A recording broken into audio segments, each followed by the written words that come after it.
Welcome everybody back from your break. Hope you got some provisions and took some time to breathe. We appreciate Sheldon's starting us off with such a powerful presentation. Our next speaker is Judge Cheryl Fairbanks. She is a senior policy advisor at the University of New Mexico's Native American Budget and Policy Institute. She's also a peacemaker and an appellate tribal judge.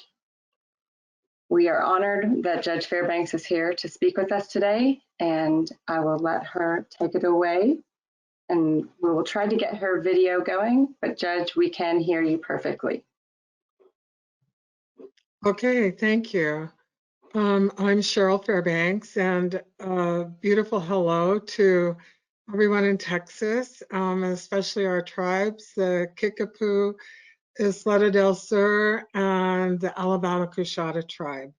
And thank you to the Supreme Court Permanent Commission on Children for doing this. I have a long history of working with them, and they just keep moving forward to make lives of our kids and families better. So I'm going to share with you some nuts and bolts that I consider important to the Indian Child Welfare Act. And I start with a quote, and this is just really an Indigenous worldview from one of our Isleta Pueblo traditional judges. And I was sitting on the bench and I was just struggling with the placement of a child. And it's one of those placements where you wake up at 2 o'clock in the morning wondering, oh my goodness, is that child safe? Is he loved? Is he in a good home? And worrying about the trauma that happens at removal for all of our children. And so he said to me in his advice, he said, these children are your young parents, and how we treat our children is how we will be treated when we return to our elder years as elders, and how our kids will be taking care of us. So think about that as we go through today's presentation. And I'm really coming at this from an Indigenous worldview, because these are our children, as Sheldon Spotted Elk so eloquently told of our history and the trauma and how we're resilient. But this picture really speaks for itself, and it really talks about that removal and that trauma that has happened throughout history. And why I bring this up is we don't want to keep repeating that. We have an opportunity to really make a difference. And so today I'm going to share, Jocelyn, for some reason my PowerPoint is going backwards. Can you hear me? Yes, ma'am. There we go. Okay, good. And so there is a lot of statistics around the removal of Native children. And as Sheldon shared with you, I think most of those statistics have not changed. So we still have a large number of Native children being removed from their homes, separated from their community and their way of life. And I think taking it into the greater nation, some of these kids are across the street from you, and they're not just Native kids, they're non-Native kids. So that separation, really we need to pay attention to.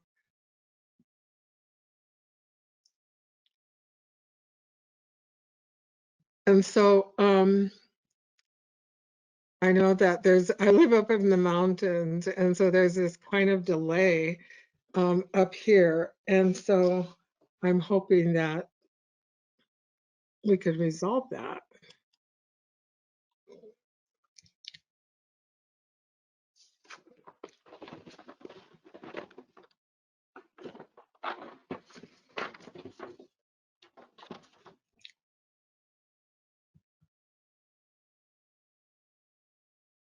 And so, like I said before, the removal of our kids is really well documented. And it's really the history that we don't want to have repeated, like Sheldon said. And the manner in which our ICWA cases are handled has really the potential not just to destroy a child, but to destroy a family and our whole community. And we have the Holyfield cases and the baby Veronica case to prove that we have to be ever so vigilant about how we are handling these cases.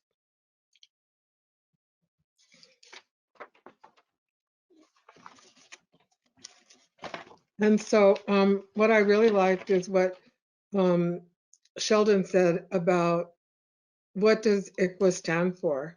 And I think ICWA really stands for our children and our sovereignty. And really how we treat our kids is important for us as tribal people, because after 43 years of ICWA, there is no resource that is more vital to the continued existence and integrity of Indian tribes than our kids. And so Sheldon said, there's been non-compliance. So after 43 years, there's still minimal compliance with ICWA. And we really have a chance to change this. And so there still are numerous cases where ICWA placements preferences for foster care have been ignored. And often Native people, Native families find themselves in a state forum and subjected to a child welfare system. And often our kids are still placed outside their families, outside their community, outside their culture. And so the findings, of course, Sheldon went over, still a large percentage of Indian families are broken up by removal. And he showed the changes, and often the military approach, the institutional approach to dealing with our kids. And so and the burden really falls on the state in terms of having jurisdiction over our kids who are in custody.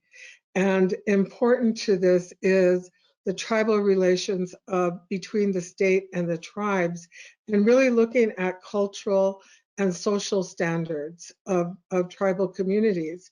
And important to note is that there's well over 570 tribes, and we all have different languages, different governmental structures, similar values, but one of the things that is important is our kids. And so we pay attention to, when does ICWA apply? Yes, it applies to foster care, termination of parental rights, and the pre-adoption and the adoption. And so, as Sheldon said, it's really designed to remedy some of the past mistakes that have been made. And we have a large number of children returning back to our Indian country who really want to be a part of their family and their community. And we really need judges who are familiar with Indian values and our Indian way of life. And we really need caseworkers who look beyond the surface and really go to that gold ICWA standard that Sheldon talked about, and give extended family the first option to provide care for our kids. And important are the placement factors in ICWA. To the left is the absent good cause. The left is the adoptive placement. The right is the foster care placement. Often these placements are totally ignored, and the excuse goes to, we can't find an Indian family. There are a lot of Indian families who would step up. So we can't do more of the same and base our criteria for foster care and adoptive placements, base those criteria on middle class Chicago standards or Houston standards. We really have to go to Kickapoo. We have to go to Alabama Coshada. We have to go to Isleta del Sur. And in Texas, you have a large number of non-Texas tribes that have different standards. So often these are ignored and children are placed in a non-Indian home. And so with Sheldon mentioned the ICWA court, and there have been many ICWA courts established throughout the country. And these courts really, like we established one in Albuquerque, and really they're designed to really reaffirm social and cultural standards. And I think it's an important action for other states to consider establishing ICWA courts so that we can really bring the tribal lens and really bring ICWA compliance into the court system. And so I looked to one of the ICWA experts in the country, and she says we must first identify Indian children early on, not later on down in the proceeding, but early on. And I applaud Texas for putting that into the statute. Is this child an Indian child? And there's many, many stories where in the intake, there's mention of being tied to a tribe, and people don't want to follow that ICWA question of whether or not this child is an Indian child. And initial placement is critical. We just dealt with several cases during the holiday where children were placed in non-Indian homes and we were trying to reunite them with the tribe. It's very, very tragic, very, very emotional, very, very hard on everyone. And so why do we say children should be placed with their families, extended families, their communities?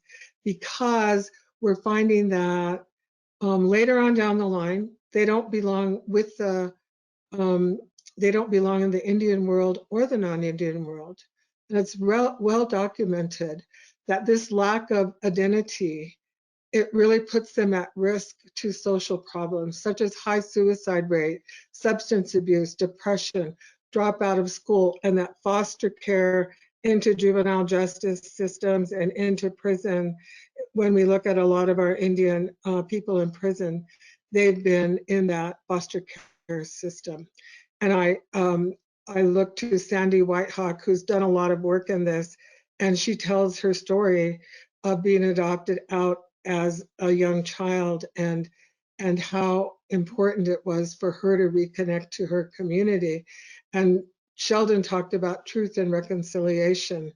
There's a Dawnland documentary that is really worth looking at, and it really talks about one of the adoptees in that documentary said, "Where have you been? We've been waiting for you. We've been, to reunite with our families." And in that particular documentary, they were ready to jump to reconciliation, which many of us are. But the tribes there said, "No, we want the truth." Why? We can never get to the healing without the truth, and we can never get to the reconciliation. And so initial placement is important because a lot of times we don't realize that later on down the child may be just so in a good home, and not to discredit those homes, but it's later on down the line that we never see as judges or lawyers or stakeholders or social workers what's happening to that child later on. And so we don't want our children to lose their identity. We don't want them to lose their family, their community, and their culture and tradition.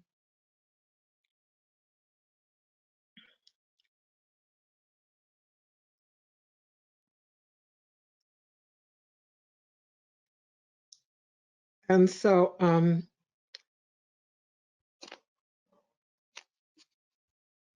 I know that I thank you all for being patient with us for these little glitches with our session. But one of the things that ICWA talks about is active efforts. It's beyond reasonable efforts. It really helps us move from intervention to prevention. And we need to shift to prevention because there's a lot of trauma that's involved in terms of removal of a child. And have we, as an institutions, as governments, have we really done our part in terms of preventing the removal of a child? And so when I talk about active efforts, I think of early participation and consultation with the child's tribe. I think of more intensive action than just reasonable efforts. For one example is this child an Indian child? Maybe he doesn't have a membership. Maybe he's not enrolled. Maybe she doesn't have the tribal enrollment. Not just to say, go get it, but absolutely help him or her connect to the tribe, because that's a long process of getting enrolled. And what are the services? Are they reasonable, or are they actually tailored to meet the specific beyond anger management, parenting, visiting? What are we doing? And so arrange for good services. And how can we do that? We can try the circle process. We can use native language. We can bring tribal values into the plan. We can really seek out extended family and community. And we can look at initial placement so that a child really belongs, and we're keeping the child at the heart of the circle.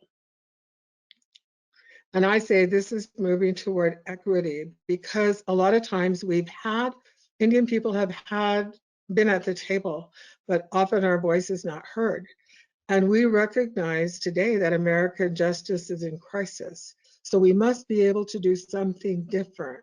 So through this training and a lot of what Sheldon, I was really, really motivated by his agents of change. And so we could stop, pause, rethink some of our processes, rethink some of our systems. Because are we really supporting the system? Are we supporting the family, the sacredness of the family? Are we really in that family unite? Are we just operating and that continues? Just doing one model or the other? There's a new model. Really need to go to work, think about what will, or we just keep doing a more, and as Sheldon, we could all be changed.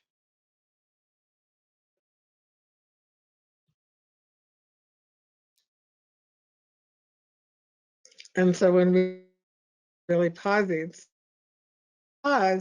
and you as a stakeholder, what are you willing to be an agent of change, to really make this child welfare system a better system for keeping our kids and families united?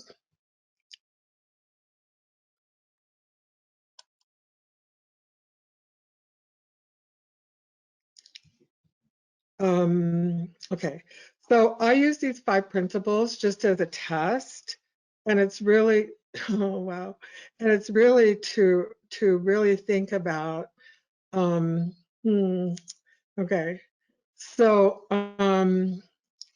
I use the 5 Judge, do you need principles us to because, go back? yeah, Do you need us to go back a slide? yeah, can you go back? Tanya can do that. Sorry for the technical issues. Judge, please tell me where you would like for me to go back to. If you could go back, did you go to the active efforts chart?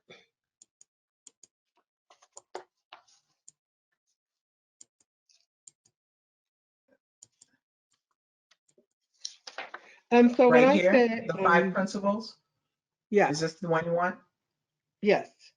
All right. And It is so, on the screen. yeah, so it's not showing up on my screen, but I know them well enough that we need to really go inward and really look at what are the tribal values of the tribes you serve, and what are their traditions and laws, but do it in a contemporary context. And we have to also understand the impact of that federal policy. And that federal policy was to remove and separate our kids from our families and our way of life.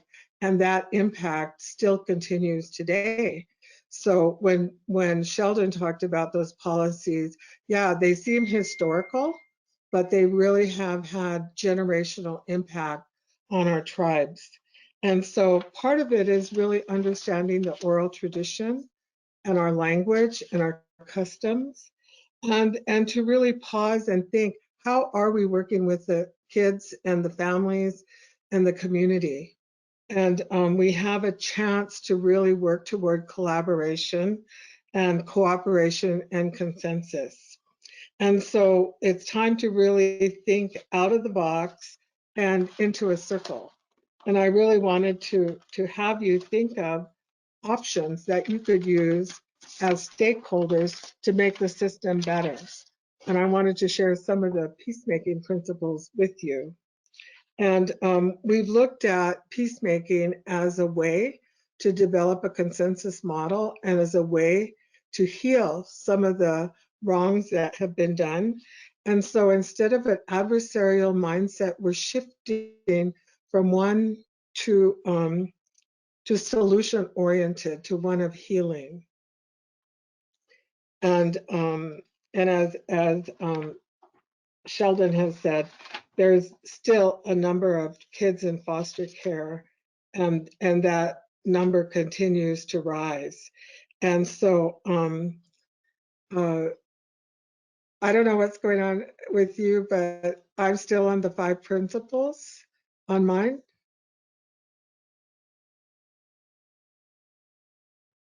And so if you could just pause for a second, what slide are we on? It should be showing the peacemaker model option. Okay, good.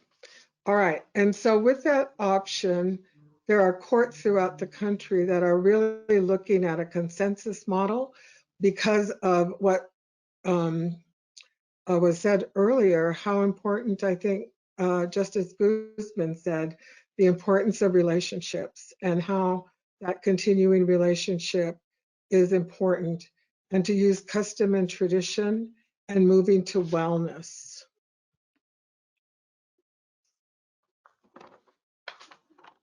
Can you move to the next slide? And so Sheldon talked about the gold standards and the agents of change. And this is an important piece because if you could move to the next slide.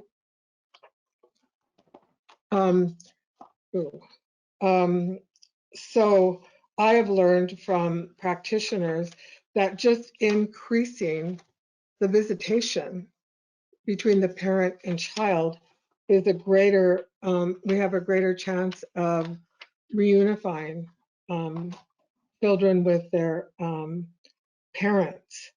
And just having the tribe present can shorten the time to permanency by 125 days.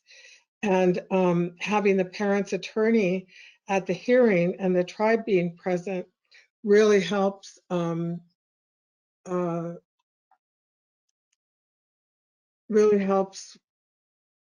the case along, so a case doesn't just get stuck within the jurisdiction. And so on I think I went through that, the visitation with the parents, the better likelihood for reunification. And then if you could go to the next slide. Again, this government to government. And one thing that Sheldon said was, you know, the definition of Indian child, yes, it's tied to race, but we also have the political status. And that first question, is this child an Indian child, is an important one. And it's very much defined in ICWA, as well as the tribe's definition of Indian tribe. And so together we can work in collaboration. And notice is really an important piece, because often tribes don't get notice. So building that state tribal relationship is important. Next. And I borrow from the former Chief Justice of Mississippi Band, and she said, tribal courts and our indigenous concepts of justice shall be the guardians of our children, our communities, and our tribal sovereignty. And that really goes to transfer jurisdiction. How many of these cases are really being transferred back to the tribe? That really requires the state tribal collaboration. And in ICWA, as with other cases, it's always we have to go the extra mile, and it requires the advocacy and really understanding that tribe and state relationship, because when we as tribes lose an Indian child, we're saddened, and we're very saddened when a child begins to run away from home, from foster homes, like they did from the boarding school. Okay, next.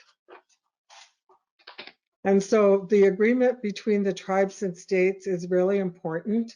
And what some of the tribes and states are thinking about is really, because of the placement in a lot of the non-Indian placements, they're thinking of having a cultural contact agreement. So if the child is placed in a non-Indian home, part of the agreement for that placement, whether it's foster care or adoption, there's a agreement on how does this child stay connected to their family, extended family, and their tribe. Okay, next, please. And so there are a lot of initiatives going on throughout the country. There's symposiums such as this. There's also where Sheldon works, the National Council has come up with resolutions on how to really strengthen that relationship. There's judicial and social worker consortiums that are building so that we're all working together, all doing the heavy lifting. And there are peacemaking colloquiums, and there are cousins with restorative and transformative justice. And the conferences of the chief justices really have worked to strengthen the collaboration between state and tribal courts to protect our Native American children. Next. And this is the ICWA promise, and it comes out of the National Council. And it's time for leadership and vision from the bench to fulfill the ICWA promise. Since no child enters or leaves the child welfare system without a judge's order, it is imperative for judges to not only have a solid working knowledge of ICWA, but also an understanding of why we have ICWA. And it's extremely important to learn from the past in order to build a very different future in working with Native children and families and tribes. And it's really important for us as tribal people. It's not just the individual, but it's the family and the community and the tribes, that the collectiveness of that's important. Okay, next, please. And so there are different models, state and tribal models, that we can look at in order to keep the child at the heart of the circle. Next. And in Choctaw, they have the Itikana Ikbi, where it's a peacemaking process, and it's established by tribal ordinance as a separate court.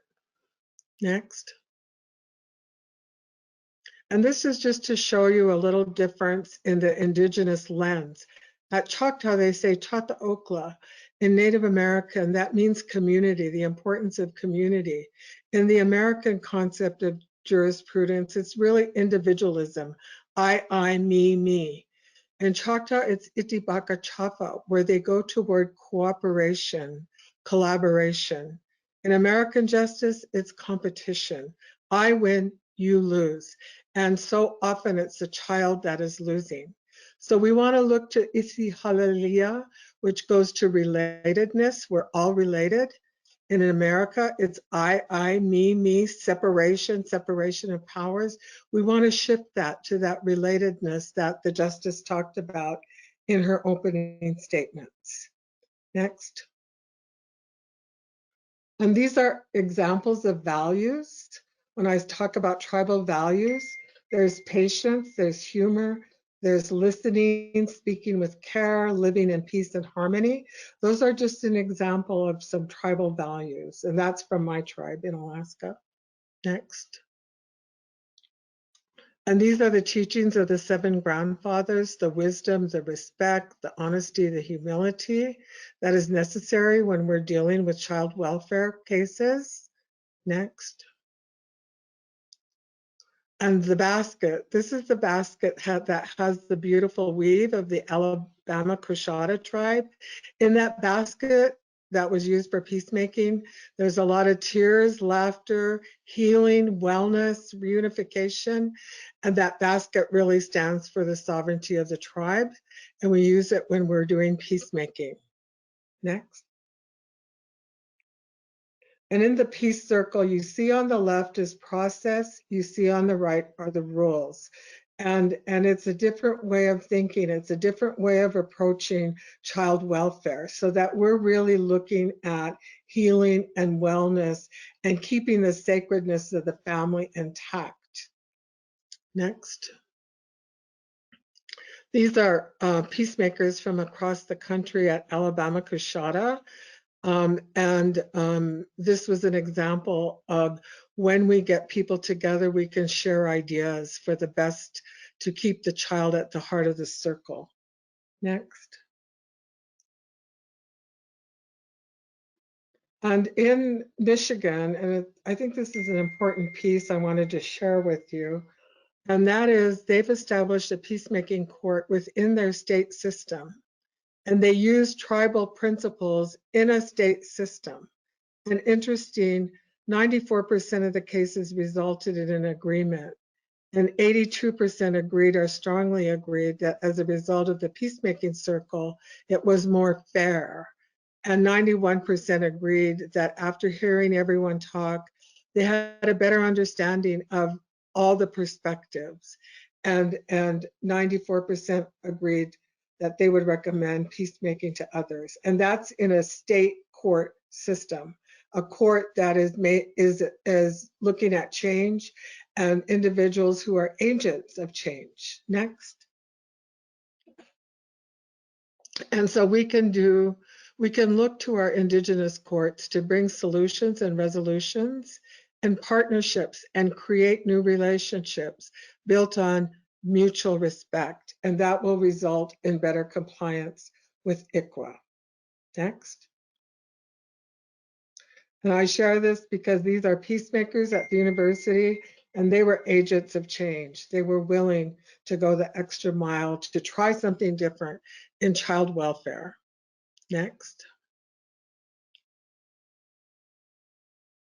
In this case, I'm going to end with, and the person in the back is an attorney and a peacemaker.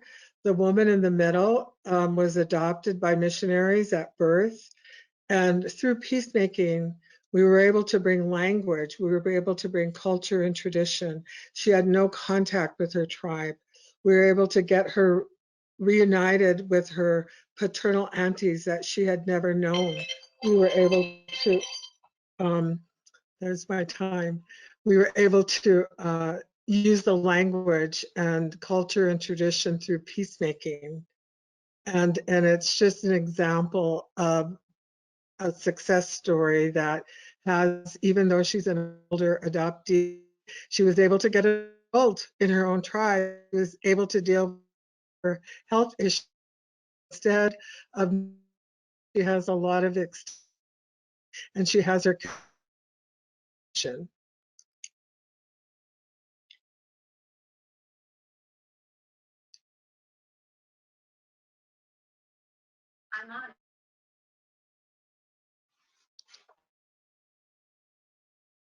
So we can find,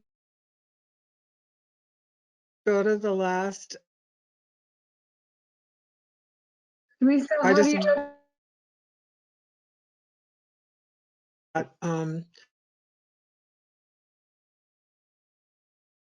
Systems can learn. Judge Last slide. Fairbanks, I think.